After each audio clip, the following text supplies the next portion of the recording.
আমাদের পরিচিত হওয়াটাই ছিল মস্ত বড় ভুল। অপরিচিত হয়েই না হয় এ জন্মের মতো থেকে যেতাম। নাইবা চিনতাম তোমায়, নাইবা জানা হতো তোমাকে, নাইবা শুনতাম তোমার কণ্ঠস্বর, নাইবা যেতাম তোমার কাছাকাছি। তাতে কি খুব ক্ষতি হতো? কিছু পরিচয়ের পরিণামটা সবসময় সুন্দর হয় না। এই পৃথিবীর বুক জুড়ে না হয় অপরিচিত হয়েই থেকে যেতাম দুজনে। তুমি থেকে গেলে আমার ভালোবাসায়, আর আমি রইলাম তোমার অবহেলায়। তুমি কখনোই জানতেই পারোনি তোমাকে না পাওয়ার আক্ষেপে আমি কতবার মরেছি।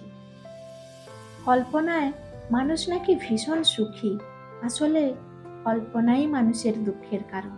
যে কল্পনায় জীবনটাকে যেভাবে সাজাবে সে ঠিক চাইবে বাস্তবে তার সঙ্গে সেই জিনিসগুলোই ঘটুক, কিন্তু বাস্তব তো বাস্তবই, সে কখনোই কল্পনার সঙ্গে পা মিলিয়ে চলবে না।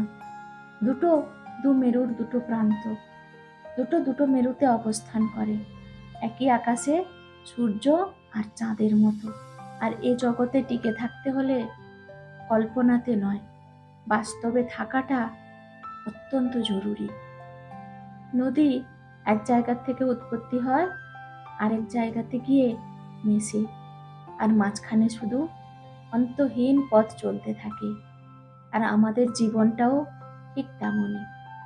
নদী আর জীবন, এদের একটা অদ্ভুত মিল রয়েছে। দুজনেই নিরবিচ্ছিন্নভাবে বয়ে চলে, স্বেচ্ছায় নয়, প্রবাহমানতায়, কখনো সানন্দে, আবার কখনো অনিচ্ছায়।